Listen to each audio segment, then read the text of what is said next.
अस्सलाम वालेकुम गाइस, क्या हाल है आप लोगों के। उम्मीद है आप सब लोग ठीक ठाक होंगे, खैर खैर से होंगे।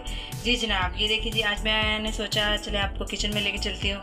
बच्चे काफ़ी दिन से कह रहे थे कि मीठी रोटी बनानी है, तो मैंने सोचा चले आप बनाती हूँ। आपको जैसे कि पता है गर्मी बहुत है और मेरा काम भी सब लकड़ियों पे होता है, तो काम भी ज़्यादा होता है, इसलिए मैं थोड़ा उनको डाल रही थी। लेकिन आज चलो मैंने कहा संडे है, उनको बनाती हूँ और आपसे भी वीडियो शेयर करती हूँ। देखिए ये मैंने लिया है, आटा है 4 प्याली और इसमें मैं 2.5 प्याली चीनी डालूँगी। अगर आप बाकी आप अपनी मर्ज़ी से मैं चीनी ऐड कर सकते हैं, जितना आप शुगर लेना चाहें, मीठा लेना चाहें, वो आप अपनी मर्ज़ी से डाल सकते हैं। इसके अलावा इसमें मैं डालूँगी सौंफ 1 चम्मच और तिल डालूँगी 1 ही चम्मच। इसके अलावा 1 चम्मच में हाफ़ चम्मच कर लें, 1 चम्मच ये नमक डालूँगी। और इसमें मैं 1/2 टीस्पून सॉरी ये है, ये देखिए जी, बिल्कुल मीठा सोडा है। ये आप इसमें टीस्पून ले लें, 1/2 टीस्पून ले लें आप मीठा सोडा। ज़्यादा नहीं डालना वरना वो टूट जाएगी रोटी। आटा जो आप गूँधेंगे, जब आप बनाएंगे तो वो टूट जाएगा। 1/2 टीस्पून लेना है, सिर्फ 1/2 टीस्पून। ठीक है जी, आपने 1/2 टीस्पून मीठा सोडा लेना है, बेकिंग पाउडर नहीं लेना, सिर्फ मीठा सोडा लेना है। जी जनाब, अब इसमें ऐड करते हैं चीनी। इसमें चीनी ऐड कर दिया मैंने। अगर वो मीठा आपको कम ज़्यादा लगे तो आप अपनी मर्ज़ी से ले सकते हैं। बाकी हम सारी चीज़ें भी इसमें ऐड कर देंगे। ठीक है जी, हम इसको मिक्स कर लेते हैं। अगर आपको चीनी कम भी लगे तो आप इसमें और डालें। फिर ये होगा, अच्छा चले, इससे ये होगा कि आटा अगर हमारा बच भी जाता है तो हम इससे मीठी रोटी बनाने के बाद अगर बच जाता है तो हम इसकी मीठी टिक्कियाँ भी बना सकते हैं। बस ये होता है कि हम अगर अलग से उसका आटा गूँधते तो उसमें हम मीठी टिक्की में हम ऐड कर लेते हैं। उसमें हम ये सूजी डाल लें आप उसमें थोड़ी सी, और इसके अलावा 1 अंडा डाल लें और हल्का सा दूध डाल के जो मीठी टिक्की का जो आटा होता है वो ऐसे गूंथते हैं। लेकिन ज़रा अब इतना आटा अगर बच भी जाएगा तो मैं ज़ाया नहीं करूँगी, तो इसकी मैं फिर मीठी टिक्कियाँ बना के बच्चों को दे दूँगी। लेकिन अगर आप अलग से बनाना चाहें तो इसमें आप फिर मीठी टिक्की में आप सूजी डाल लें और इसके आप अपने आटे के हिसाब से जितनी आपका आटा है, तो उसके अलावा आप इसमें 1 अंडा ऐड कर लें मीठी टिक्की में, तो वो फिर बहुत अच्छी और मज़े की सॉफ्ट बनती है। अब इसको हल्का हल्का करके मैं इसको मिक्स करती हूँ। ये देखिए ऐसे। फिर वैसे मैं अक्सर वैसे रात को गूंद के रखती हूँ, क्योंकि फिर ये होता है कि चीनी जो होती है ना बहुत होती है। फिर इसमें एक चीनी जैसे अगर पिसी हुई इस्तेमाल करते हैं वो तो ठीक है, लेकिन अगर आप ऐसे इस्तेमाल करते हैं तो फिर ये होता है इसको गूंद के रख दें रात को, तो इससे होता है जो पानी होती है, चीनी होती है, वो अपना पानी छोड़ देती है और फिर ये इसमें मीठे की मकदार सही रहती है। लेकिन मुझे रात टाइम ही नहीं मिला, तो मेहमान आए हुए थे तो मैं नहीं गूंद पाई, तो मैंने कहा चला अब इसको करती हूँ। तो ये होता है, अगर आपको किसी भी चीनी आप नहीं इस्तेमाल करते, अगर आप ऐसे चीनी इस्तेमाल करते हैं तो इसको आप कोशिश करें रात को गूंद के रख लें, ताकि इसमें चीनी एडजस्ट हो जाए। और दूसरा ये कि अगर नहीं भी रात को टाइम है तो 1 घंटा पहले आप इसको गूंद के रख लें, ताकि जो चीनी का पानी होता है वो निकल जाए अच्छी तरह।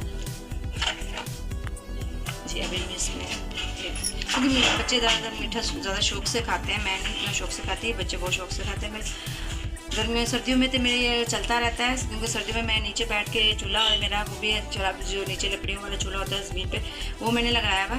सर्दियों में मैं उस पर बनाती हूँ तो उस पर इतना मसला नहीं होता, क्योंकि नीचे काफ़ी जगह होती है। आप जैसे मर्जी बैठ के सामान हो, कोई भी चीज़ हो, आप नीचे बैठ के कहीं भी रख ले तो आराम से मेरा काम हो जाता है। लेकिन खड़े होकर मैं आपको दिखाई है जो मेरी जिसमें मैं दूध वगैरह बनाती हूँ, तो वो खड़े होकर करना पड़ता है। और खड़े होने के लिए मेरे पास वहाँ किचन में स्लिप वगैरह नहीं है, तो मुझे टेबल पे एडजस्ट करना पड़ता है, तो वो टेबल बहुत छोटा है, तो फिर मुझे मुश्किल लगती है कि मैं कोई ऐसी चीज़ें बनाऊँ जो 3-4 जैसे आलू के पराठे हो गए, चीज़ें हो गई, तो मुझे मुश्किल लगता है यार, जगह नहीं है रखने की। फिर नीचे बार बार नीचे बैठ के उठना, तो इतने में तो खाना बन जाए जितनी देर में मैं रोटी बनाऊँगी, तो इसलिए ये चीज़ें मैं गर्मियों में थोड़ा कम करती हूँ। ये देख लीजिए, इसमें थोड़ा सा पानी और ऐड करेंगे। इसको सख्त ही गूंदिएगा, क्योंकि फिर ये पानी जब चीनी इसका पानी छोड़ देगी तो ये नरम हो जाएगा। इसलिए कोशिश करें कि जितना हो सके सख्त गूंदें, ताकि ये बाद में चीनी पानी छोड़ने के बाद ये नरम ना हो जाए, फिर रोटी बनाना मुश्किल ना लगे आपको। थोड़े या कि फिर इसकी छोटी छोटी रोटियाँ बनती हैं।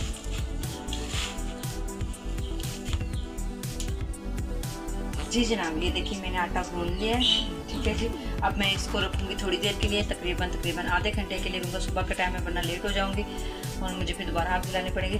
बस मैं सिर्फ आधे घंटे के लिए इसको रखूँगी। लेकिन अगर आपने बनाना है तो आप या तो रात को गूंद के रख लें या फिर सुबह को 1 घंटा पहले गूंदें, ताकि ये इसमें चीनी एडजस्ट हो जाए।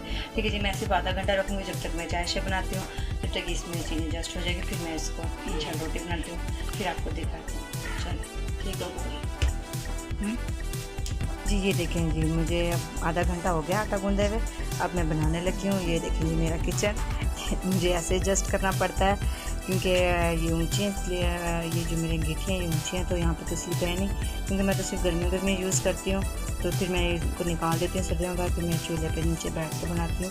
तो नीचे तो मतलब जगह बहुत होती है, जैसे मैं एडजस्ट कर ले, तो यहाँ पे मुझे ऐसे एडजस्ट करना पड़ता है। कोई बहुत जगह कम होती है, बहुत मुश्किल होती है बनाने में, तो इस तरह करके मुझे फिर बनाना पड़ता है। चीज़ें रख के मुश्किल होती है, थोड़ी सी हिलता रहता है मेज़, लेकिन क्या करें, मजबूरी है, मुझे करना पड़ता है। और दूसरा ये कि इसकी आँच बहुत ज़्यादा गैस पे होता है ना, सिलेंडर ये गैस पे होता है कि हम उसको कम आँच तक कर सकते हैं, लेकिन इस पर ये होता है कि मुझे बार बार तवा उतारना पड़ता है, उसको गर्म करना पड़ता है, क्योंकि वरना शुरू में तो जब हम डालते हैं तो बहुत तेज़ आँच होती है, जैसे आपको भी अब लग रहा होगा बहुत तेज़ है। फिर रोटी जलने का, मीठी रोटी नरम होती है तो इसके जलने का खतरा होता है। बस इसको थोड़ा गर्म करूँगी, इसको उतार के साइड पर रख दूँगी और फिर बाद में इस पर रोटी डालूँगी। बहुत ज़्यादा गर्म हो गया ये तवा, तो चलें बनाते हैं जी। ये देखें जी, बन के हमारी रोटी, धूप भी आना शुरू हो गया, आपको नज़र आ रहा होगा धूप का इफेक्ट। ये देखिए कितना प्यारा ब्राउन सा कलर है यहाँ पे। तो ऐसे करके हम ऐसे रोटी बना लेंगे। जो बाकी बचा हुआ आटा होगा फिर वो मैं इसको भी फ़िलहाल तो नहीं टाइम मिलेगा, जब टाइम लगेगा उसमें फ्रीज़, आप जैसे मुझे इसको फ्रीज़ भी कर लें, लेकिन कोशिश करें कि टाइम पे इसको बना लें जी। ठीक है जी जनाब, ये देखिए हमारा नाश्ता तैयार हो गया है। ये मज़ेदार मीठी रोटी और साथ में चाय का कप। अगर वैसे तो मुझे ये दूध के साथ पसंद है, मैं मीठी रोटी और दूध का गिलास वो बहुत मज़े का लगता है। बच्चे नहीं पीते, वो चाय के साथ ही लेते हैं, तो इसलिए मैंने चाय बनाई है। लेकिन आप अपनी चॉइस के मुताबिक दूध भी ले सकते हैं, चाय भी ले सकते हैं, वैसे भी ले सकते हैं, वो आपकी अपनी मर्ज़ी पे डिपेंड करता है कि आप कैसे लेना चाहेंगे। ये देखिए बिल्कुल, मैं आपको तोड़ के दिखाती हूँ, बिल्कुल सॉफ्ट सी बनी है। ये देखिए बिल्कुल सॉफ्ट, खाएँगे तो बहुत मज़े की लगेगी आपको, बहुत मज़े की लगते हैं। आप इंशाल्लाह ज़रूर ट्राई करें, बच्चों को बहुत ज़्यादा पसंद है। अगर हम दूसरी डालते हैं, जैसे आप उसको पेड़े में बना के चीनी डाल के वो बनाते हैं, तो बिल्कुल जैसे वो सख्त हो जाती है, टाइट हो जाती है वो, क्योंकि चीनी उस पर तवे पे जब हम उसको डालते हैं, घी डालते हैं, तो चीनी तवे पे ही मेल्ट हो जाती है, तो जिसकी वजह से वो हार्ड हो जाती है, वो बिल्कुल भी नहीं खाई जाती, सूख जाती है। इसको मैं दोपहर तक या शाम तक, बच्चे अगर बच भी जाएगी तो आराम से खा सकते हैं, क्योंकि बिल्कुल नहीं सूखेगी, बिल्कुल अकड़ेगी नहीं, जैसे मर्ज़ी बच्चे इसको खाएं। छोटे बच्चे भी बहुत शौक से खाते हैं, बिल्कुल सॉफ्ट होती है। तो जी जनाब, कैसी लगी आपको मेरी ये रेसिपी और वीडियो?